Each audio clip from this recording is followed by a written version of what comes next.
మీ మోకాల నొప్పులకు ఎటువంటి సర్జరీ లేకుండా ఎపియాన్ పెయిన్ క్లినిక్ అందిస్తున్న అత్యాధునిక చికిత్స.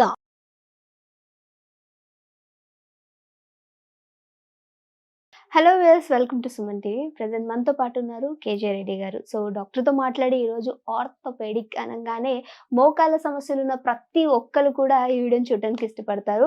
ఎందుకనంటే ఈ మధ్య కాలంలో ఈ సమస్య ప్రతి ఒక్కరు చూస్తున్నాం. మన ఇంట్లో పెద్దవాళ్ళే కాదు, కొంచెం టీనేజ్ ఏజ్లో ఉన్న వాళ్ళు కూడా చూస్తూ ఉన్నాం. సో దీనికి పరిష్కారాలు ఏంటి, ఇవన్నీ కూడా సార్ని అడిగి తెలుసుకుందాం. నమస్తే సార్. సార్, మోకాళ్ళ నొప్పులు ఉన్నవారు బాగా కంప్లైంట్ చేసేది ఏంటంటే కనీసం కొంచెం దూరం కూడా నడవలేకపోతున్నాము అని. అంటే ఈ మోకాళ్ళ సమస్య రాగానే నడక అనేది చేంజ్ అయిపోతుంది అంటారా? అవును. మోకాళ్ళ నొప్పులు అనేది మీరు అన్నట్టు ఈ రోజు రేపులో ప్రతి ఏజ్ వాళ్ళకి రావచ్చు. అంటే మన ఇండియాలో కూడా చాలా కామన్ మోకాళ్ళ నొప్పులు, అరుగుదల అనేది. మోకాళ్ళ నొప్పులు వచ్చినప్పుడు నడక ఆటోమేటిక్గా చేంజ్ అవుతుంది. ఎందుకంటే నొప్పి వల్ల నడవలేకపోతారు. మెట్లు ఎక్కాలి దిగాలంటే ఇబ్బంది అవుతుంది, కింద కూర్చొని లేవాలంటే ఇబ్బంది అవుతుంది. అందుకని ఇనీషియల్ స్టేజెస్ని చూయించుకుంటే కొంతవరకు మనము సింపుల్ రెమెడీస్తో దాన్ని పెయిన్ కంట్రోల్ చేయొచ్చు, కొంతవరకు పోస్ట్పోన్ చేయొచ్చు ఆర్థరైటిస్ అరుగుదలను. సో ఇనిషియల్ డయాగ్నోసిస్ అనేది ఇంపార్టెంట్. సింపుల్ రెమెడీస్ అన్నారు సార్. అంటే రెమెడీస్ అంటే దాన్ని మేము ఎలా తీసుకోవాలంటారు? అవును, అంటే ఆస్టియో ఆర్థరైటిస్ అనేది చాలా కామన్, మోకాళ్ళ నొప్పులు చాలా కామన్. ఎలా అంటే కొన్ని మన జనరల్ పాపులేషన్కు పబ్లిక్కు అపోహలు ఉంటాయి. మోకాళ్ళ నొప్పులు వచ్చాయి, కొంచెం అరిగిపోయిందని చెప్పారు, డాక్టర్ దగ్గరికి వెళ్తే డాక్టర్ గారు ఇంకా నడవకూడదు అన్నాడు, బెడ్ రెస్ట్ తీసుకోమని చెప్పిండు. అది నిజం కాదు. సో మనము మోకాళ్ళ నొప్పులు వచ్చినా కూడా నడుస్తూ ఉండాలి. నడుస్తూ ఉన్నప్పుడే మన మోకాళ్ళు హెల్దీగా ఉంటాయి. ఎక్సర్సైజ్ అనేది చాలా ఇంపార్టెంట్. ఎక్సర్సైజ్ చేయడం వల్లనే మన మోకాళ్ళకు రక్త ప్రసరణ, అంటే గుజ్జుకు రక్త ప్రసరణ జరుగుతూ ఉంది. ఆ గుజ్జు ఇంప్రూవ్ అవుతుంటుంది. పూర్తి రెస్ట్ తీసుకోవడం వల్ల ఏమవుతుంది అంటే గుజ్జు సాఫ్ట్ అవుతుంది, కండరాలు బలహీనంగా అవుతున్నాయి, నీ జాయింట్స్ స్టిఫ్గా అవుతాయి. దానివల్ల ఏంటంటే ఎక్కువ ప్రాబ్లమ్స్ వస్తుంటాయి. సో ఎవరికైతే ఈ మోకాళ్ళ నొప్పులు ఇనీషియల్ అరుగుదల ఉందో రెగ్యులర్ ఎక్సర్సైజ్ అనేది చాలా ఇంపార్టెంట్. మన మోకాళ్ళు చుట్టూ ఉండే కండరాలను బలంగా పెట్టడం వల్ల ఏమవుతుందంటే మన మోకాళ్ళను హెల్ప్ చేస్తూ ఉంటుంది, కొంతవరకు ప్రొటెక్ట్ చేస్తూ ఉంటుంది. ఓకే సార్, బరువు ఉన్న వాళ్ళకి మోకాళ్ళ నొప్పులు వస్తాయి అని అంటారు. అంటే బరువు తగ్గిపోతే ఇప్పుడు సమస్య పోతుంది అని అనుకోవచ్చు అంటారా? అది కొంతవరకు నిజము, కానీ బరువు ఉన్నంత మాత్రాన మోకాళ్ళ నొప్పులు రావు. బరువుకు మోకాళ్ళ నొప్పులకు రిలేషన్ లేదు సైంటిఫికల్లీ. కానీ ఎవరైతే బరువు ఉన్నారో మోకాళ్ళ నొప్పులు సివియర్గా ఉంటాయి. కొంచెం అరుగుదలనే ఉన్న సివియర్గా ఉంటాయి. ఎందుకంటే మనము నార్మల్గా నడిచేటప్పుడు మోకాళ్ళ పైన ఏంటంటే 6 to 7 times మన బాడీ వెయిట్ పడుతుంది. అంటే 50 kg ఉన్న వాళ్ళు 300 kilos వెయిట్ పడుతుంది. మన మసిల్ కంట్రాక్షన్ వల్ల అంత ఫోర్స్ జనరేట్ అవుతుంది మోకాళ్ళలో. సో ఎవరైతే బరువుగా ఎక్కువ ఉంటారో వాళ్ళకి ఎక్కువ ఫోర్స్ జనరేట్ అవుతుంది. సో ఎవరికైతే మోకాళ్ళ నొప్పులు వచ్చి అరుగుదల వల్ల బరువు ఉన్నారో బరువు తగ్గించడం వల్ల మోకాళ్ళ నొప్పులు తక్కువైతాయి, అరుగుదల కూడా స్లో ప్రోగ్రెస్ కావడానికి ఉంటుంది. చాలా ఇంపార్టెంట్.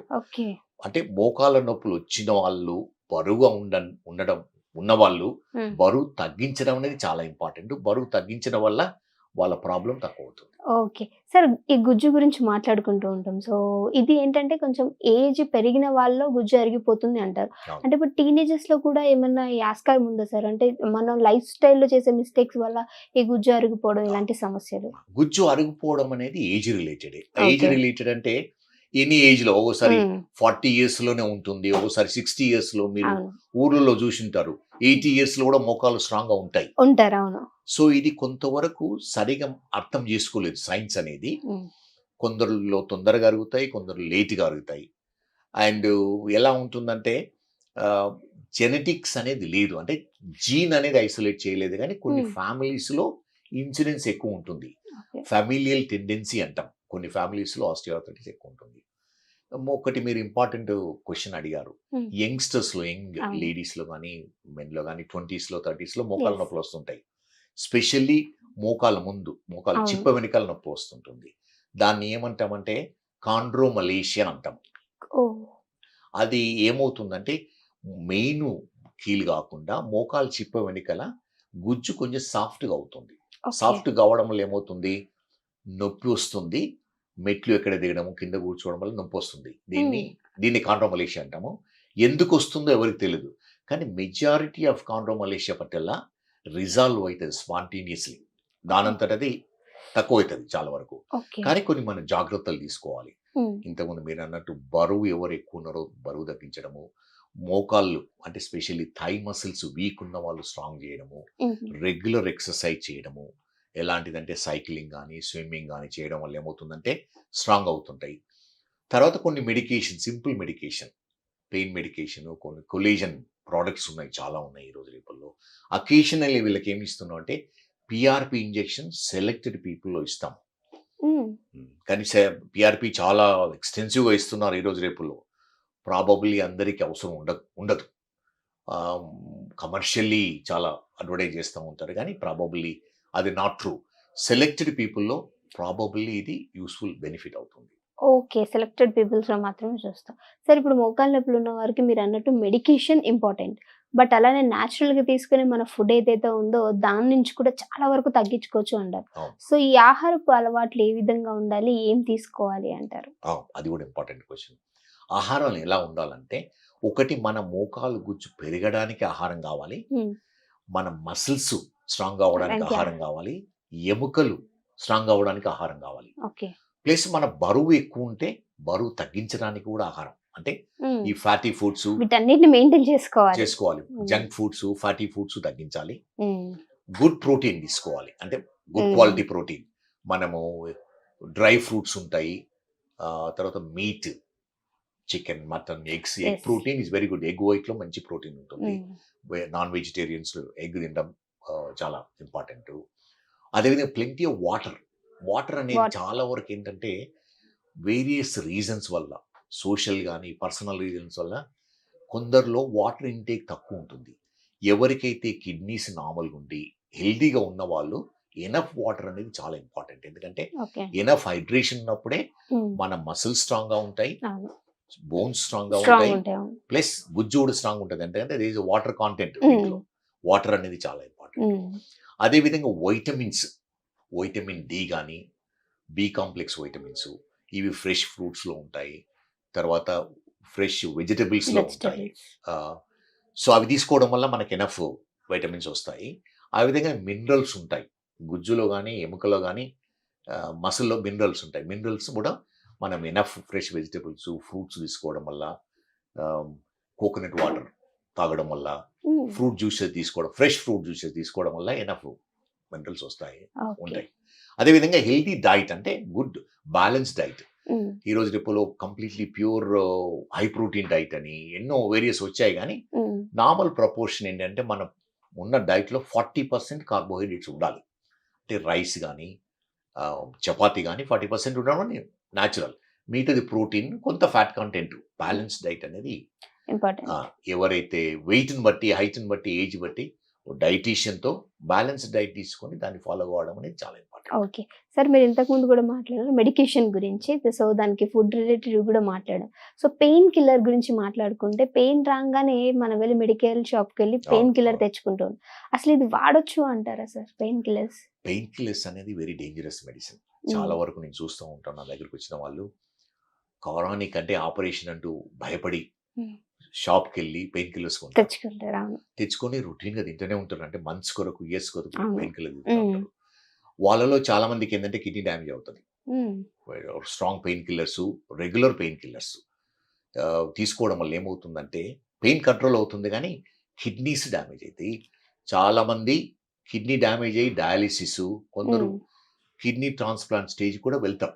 Oh. అందుకని any pain killer long duration తీసుకోవద్దు. Any pain killer more than 3-4 days అంటే డాక్టర్ అడ్వైజ్ తీసుకోవాలి. Hmm. పెయిన్ కిల్లర్స్లో 2 టైప్స్ ఉంటాయి. ఎన్సెట్స్ అంటాము, నాన్ స్టీరాయిడల్ యాంటీ ఇన్ఫ్లమేటరీ, అంటే డైక్లోఫెనిక్, హైఫెనిక్ అనేటివి. ఇవన్నీ కిడ్నీ డ్యామేజ్ చేస్తాయి. అది not more than 3-4 days, doctor advise లేకుండా తీసుకోవద్దు. Hmm. కొన్ని ట్రెమడాలు, పారాసిటమాల్ అంటారు. అంటే నేను జనరల్గా ఏం చెప్తున్నా అంటే no medicine is safe. Hmm. Pain there is no safe painkiller. Relative issue అది. Yes. క్రోసిన్ తీసుకోవడం, డోలో తీసుకోవడం, క్రోసిన్ కొంతవరకు సేఫే, కానీ అది కూడా లాంగ్ టర్మ్లో Yes, లివర్ sir. డ్యామేజ్ అవుతుంది. Hmm. ట్రెమడాల్ అనేది ఉంటుంది, అది కూడా కొంత లిమిటెడ్ క్వాంటిటీ తీసుకోవడం అనేది అండర్ సూపర్విజన్ ఒక డాక్టర్ అడ్వైస్ తీసుకోవడం అనేది మంచిది. కానీ ఏ పెయిన్ కిల్లర్ కూడా సేఫ్ అనేది ఉండదు. There is nothing like A safe pain killer. Okay. సరే, ఎక్కువగా మోకాళ్ళ సమస్య ఉన్నవాళ్ళు ఈ మోకాళ్ళ సర్జరీ అనేది ఉంటుంది. అది నిజంగా శాశ్వత పరిష్కారం అంటారా? అవును, అది ఇంపార్టెంట్. ఎందుకంటే ఉమ్, మనము ఎవరికైతే సివియర్ ఆర్థరైటిస్ ఉండి నడవలేకపోతూ తర్వాత నైట్ టైం డిస్టర్బ్ అవుతుంది, వాళ్ళ పనులు వాళ్ళు పోలేకపోతారు. ఉమ్, అటువంటి వాళ్ళకు మోకాళ్ళ వల్లనే ఆ ప్రాబ్లం ఉందని మనం గమనించాలి. అంటే డాక్టర్ డయాగ్నోస్ చేయాలి.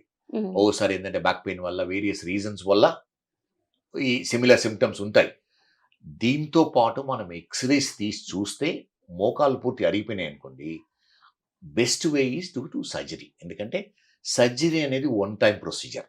ఉమ్, సర్జరీ చేయడం వల్ల ఏమవుతుందంటే నొప్పి తక్కువ అవుతుంది, వాళ్ళ మొబిలిటీ ఇంప్రూవ్ అవుతుంది, అంటే వాకింగ్ చేయగలుగుతారు. ఉమ్, సో ఎవరికైతే బ్లడ్ ప్రెషర్ ఉందో, షుగర్ ఉందో, ఈ రెండు పెయిన్ తగ్గించడం వల్ల వాకింగ్ ఇంప్రూవ్ చేయడం వల్ల అవి రెండు కంట్రోల్ అవుతాయి. ఓకే. అదేవిధంగా వెయిట్ ఎక్కువ ఉన్న వాళ్ళు కూడా వాకింగ్ చేసి వెయిట్ తగ్గిస్తారు. సో అంటే బాగా అరిగిపోయిన జాయింట్స్ స్టేజ్ 4 ఉన్న వాళ్ళకు operation is the best way. ఈ రోజు రేపుల్లో రీజనల్ అనెస్థీషియా ఇస్తాం. Um, and simple operation, knee replacement అనేది 30 మినిట్స్లో అయిపోతుంది. రోబోటిక్ టెక్నాలజీ వచ్చింది. సో నొప్పి తక్కువ ఉంటుంది. ఆపరేషన్ అనేది నొప్పి ఉంటుంది, కానీ షార్ట్ డ్యూరేషన్లో ఉంటుంది. లాంగ్ టర్మ్ పెయిన్ మొత్తం పోతుంది. ఓకే. అందుకని వాళ్ళకు బెనిఫిట్స్ అంటే రిస్క్ లేనప్పుడు ఆపరేషన్ చేయించుకోవడమే best solution. Okay. Thank you so much sir. మంచి Thank you. ఇన్ఫర్మేషన్ ఇచ్చారు. Thank you.